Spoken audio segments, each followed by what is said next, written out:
Quantas e quantas pessoas se foram para São Paulo? Quantos e quantos nordestinos então para São Paulo em busca de um emprego, em busca de um lugar, em busca de um espaço? Por que Brasília teria que ser diferente? Ainda mais quando o Juscelino, quando criou Brasília, disse que isso aqui era um polo indutor de desenvolvimento. É bem verdade que extrapolou a todas as perspectivas, todas as avaliações anteriores. Mas é um equívoco dizer, quer dizer, é uma espécie de discriminação. É só inchou o Brasil, as pessoas vieram para o Brasil. E nós? E quem é que nasceu aqui antes de nós chegarmos? Meus filhos são de Brasília. Mas eu não sou, eu não nasci aqui. As pessoas vieram. Você pega qualquer um desses grandes, desses mais velhos aí, inclusive os intelectuais que fazem crítica, eles também vieram para Brasília em busca disso.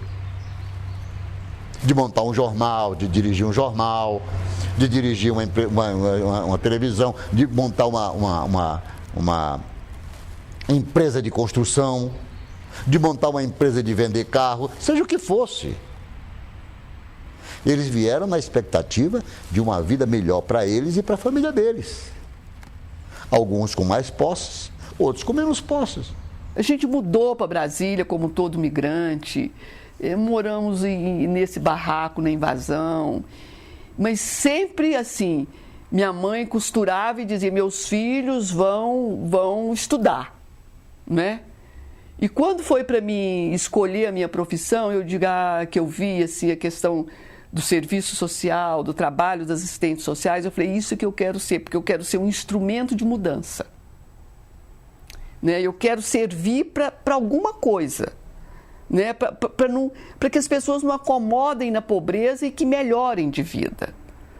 Então, essa vontade de ser um instrumento de mudança social, né, bateu muito cedo e muito verdadeiro assim, na minha vida, na minha história. Né? Então, quando vem o Roriz com a mesma ideia, né, e com essa coragem, porque foi muito difícil o trabalho nosso de remoção de favelas, né? Porque você tinha a opinião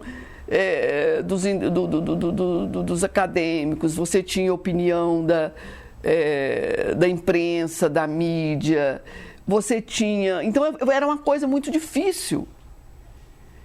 Mas quando ele veio, ele deu continuidade, assim, nessa coragem de fazer essas mudanças, né? Essa melhoria urbana. Gente, olha, se o Roriz não tivesse feito as cidades, a reforma urbana, hoje Brasília era um pavor. Porque imagina o plano aqui urbanístico com favela, com invasões, com conflitos, não é? Então era um horror. As pessoas têm que entender que, né, que esse lado, em vez de ver pelo prisma de que foi o populismo, de que trocou o voto, para se fortalecer politicamente, mas o lado mesmo de lutar pela qualidade de vida das pessoas. Quando você remete a uns anos atrás, para 80, onde tinha um inchaço já no Distrito Federal com 3.000 favelas, o que se desconhece talvez hoje para a população do DF, e eis que de repente vem um goiano, que era prefeito de Goiânia, convidado a ser, naquela época não tinha eleição, a ser governador, e consegue, de uma maneira ou de outra, detectar que esse problema que existia foi da época da fundação de Brasília. Foram pioneiros, pessoas que vieram para a construção do Distrito Federal, acabaram ficando sem estrutura nenhuma para se abrigar na cidade. E aí foram criando esses grotões de pessoas que tinham condições subhumanas. E ele era um governador nomeado e começou a solucionar aos poucos esses problemas com a criação de cidades. Ele foi muito criticado no passado, porque era um existencialista, que fazia isso, que fazia aquilo, que ele ia fazer aquilo outro. Depois eles viram e enxergaram que isso era muito importante para o país, sabe, alimentar seu povo. Então, eu já escutei de vários petistas, gente que tem uma linha muito, muito correta dentro do PT, que o Roriz foi um homem com muita coragem para fazer isso. Que ele e o Lula se parecem muito. Do próprio PT. Que foi uma pena que o Lula não tivesse mais conhecido meu pai, os dois, se tivesse tido realmente de fato, sabe, um contato maior. Porque eu acho que realmente de fato teria feito revolução nesse país. É irônico dizer, mas o Roriz em Goiás foi um dos que iniciou a fundação do PT, mas ele não tinha absolutamente nada a ver com o PT, tanto que ele saiu logo e ficou nos partidos, que ele passou por vários partidos durante a sua vida política. Eu fui do PT de Goiás, mas o dia que eles me convidaram, tinha uma reunião, e eles disseram que nós íamos sequestrar um avião. Eu falei, até amanhã, não voltei lá mais. Naquela época, quando se começou a fazer um programa de assentamento, o Partido dos Trabalhadores criticava muito, dizia que Roriz estava dando o peixe e não estava ensinando a pescar. Exatamente hoje o que o Partido dos Trabalhadores faz. Olha, realmente, o PT copiou. Nós fazíamos isso antes de PT ser governo, antes de PT ganhar a eleição, que nós já fazíamos exatamente o que eles estão fazendo hoje, esse programa social. Só com uma diferença enorme. Eu fazia a nível regional e eles fazem a nível nacional. Quer dizer, o negócio deles é muito maior, é nacional. E nós fazíamos local. E eles copiaram ipsiliter de mim.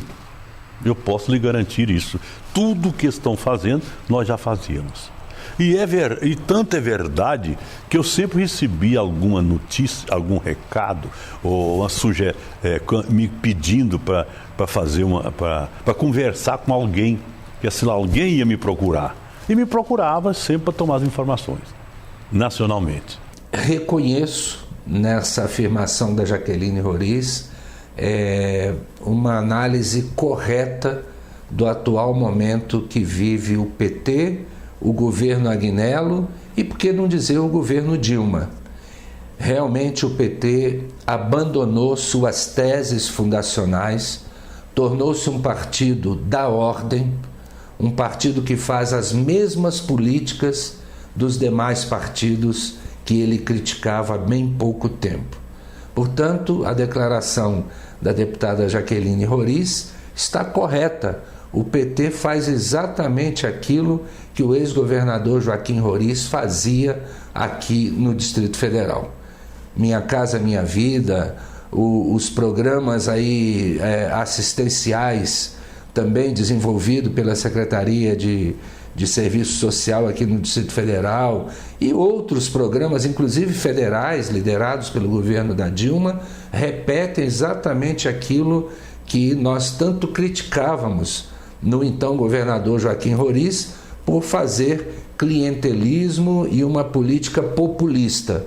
Hoje o governo Dilma e o governo Agnello fazem aquilo que Joaquim Roriz fazia há décadas atrás aqui no Distrito Federal. Olha, o que é política? Eles precisam definir o que os meus adversários responder. O que é política? Política não é a aspiração de conquistar o poder em benefício dos mais humildes. Você luta pelo poder. E para que o poder? É para cuidar de coisas pessoais? É para cuidar de si próprio? Não, o poder ele é constituído para você ajudar uma sociedade. Agora, qual é essa sociedade de Brasília da grande reivindicação? Era sobre moradia. Eu dei lote. E ajudei a construir. Agora, eles me criticam porque eles gostariam de ser eles que fizessem. Esse é o resultado. Eles gostariam que fosse eles. Então eles têm que criticar. Eu realmente faço. Faço e tenho alegria interior de poder fazer isso. Faço enquanto eu puder, enquanto eu tiver vida, que um setor humano, uma pessoa humilde, um pobre, está de mim, e se eu estiver em condição, eu farei. Se isso é paternalismo, se isso é algo que eles descrevem que eu não posso compreender, eu vou fazer. Faço porque eu gosto. Eu faço porque isso é a razão de eu ser político. Olha, os governos de Roriz, eles têm uma enorme contradição, porque ele é uma figura controversa, polêmica. Ao mesmo tempo que ele é um tocador de obras, né? Embora a gente discute muitas vezes a qualidade dessas obras e a necessidade, mas tocador de obras, ele também fazia um trabalho assistencialista muito forte. A partir do trabalho dele, dessa visão de administração pública, ele provocou o inchaço das cidades do DF, das cidades satélites, das cidades do entorno do DF, cedendo lotes com a urbanização muito precária, mas de qualquer forma, para pessoas de baixa renda, isso era um atrativo. Agora, ele, por ser uma figura controversa, tem evidentemente pontos que a gente tem que reconhecer. 20 anos atrás, 25 anos atrás, início dos anos 90, ele lançou essa ideia de criação do metrô, construção do metrô, que para muitos parecia uma ideia visionária, para mim inclusive. A gente imaginava assim, por que Brasília com tantas avenidas largas, com espaço, que não tinha problemas de trânsito, por que construir um metrô? E hoje está claro que era necessário fazer o metrô, está sendo muito útil. Por outro lado, tem algumas ideias megalomaníacas, como a ponte JK. Você podia ter feito uma ponte ali, que era necessária, com a metade, talvez 2/3 do valor que foi gasto ali, 150 milhões de reais na época. A ponte é um projeto antigo, né? Como sempre em Brasília, é um projeto megalomaníaco, sempre com essa ideia de se construir monumento. Eu sou contra isso. Você poderia ter construído uma ponte com 5 vezes menos do que o valor final que ela custou, mas ela foi um benefício, ela era um projeto antigo, ela já era prevista há muito tempo, acho que, se eu não me engano, se eu não estou enganado, já no plano diretor da cidade ela já tinha ali a previsão dessa terceira ponte. A única ponte não prevista é aquela do Gilberto Salomão, aquela não ia existir. Eu lembro quando o projeto surgiu, foi ainda no governo do Cristóvão Buarque, ali em 93, 94, por ali, que eu vi o desenho dela, teve um concurso, né? E o Cristóvão não executou, ele ia cobrar pedágio, ele ia fazer uma parceria público-privada, ia haver cobrança de pedágio para a construção deste monumento. Veio o Roriz e executou, todo mundo achou que a obra ia parar, acabou que executou até de uma maneira rápida. A situação antes era caótica, né? A gente tinha pelo menos 40 minutos de trânsito, o Lago Sul muito congestionado, já desde a QI 21 até a QI 17, depois da QI 15 mais ou menos, 13, até chegar naquela ponte Costa Silva. A ponte é muito estreita, ela funila o trânsito literalmente, e depois você ainda tinha o trânsito na L2 Sul, enfim. Era muita gente canalizada por um caminho muito longo e muito estreito. Era complicado o trânsito naquela época, e tinha muito menos carro do que hoje, né? O tempo reduziu em mais da metade. Veja que ele não fazia só política para pobre, como acusavam ele, né? Pessoas de classes mais privilegiadas, por exemplo, moradoras do plano piloto, também se beneficiavam de uma cidade mais bonita. Eu entendo que é um jeito diferente de governar, né? O rorizismo é um jeito de ouvir primeiro, para depois executar. Então, esse horrorizismo é baseado nisso, nessa expectativa que se cria com um governante de primeiro ouvir o que a população quer e depois direcionar todas as políticas públicas em função daquilo que o povo quer, né? Melhoria de qualidade de vida para essas pessoas. É isso que é o jeito do horrorizismo de governar. Existe o horrorizismo no sentido das pessoas mais pobres que foram beneficiadas por ele e aquelas de uma consciência tranquila que viram quantas pessoas foram beneficiadas no Distrito Federal.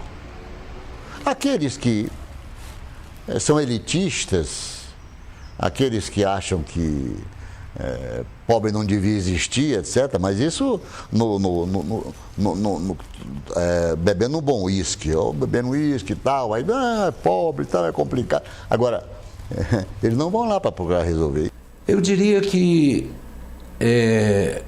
o rorizismo, enquanto uma escola política, um modo de fazer política que na minha opinião, está em franca decadência. Não sei, inclusive, se o ex-governador Joaquim Roriz será candidato nas eleições em 2014, considerando a questão do ficha limpa e outros possíveis impedimentos, inclusive de ordem pessoal, uma vez que o estado de saúde do governador é delicado, ele precisa de muitas atenções para que a sua saúde, né, lhe permita concorrer a mais uma eleição, mas eu diria que o rorizismo, enquanto escola política, enquanto método de fazer política, ele tem perdido força no Distrito Federal. E é bom lembrar também que seus herdeiros políticos no Distrito Federal, como foi o caso do ex-senador Arruda e ex-governador Arruda, mesmo os novos como Rogério Rosso, enfim, a Maria de Lourdes Abadia, todos, na verdade, crias do rorizismo, né? Que, com nova roupagem, tentaram também fazer política de acordo com suas características, mas que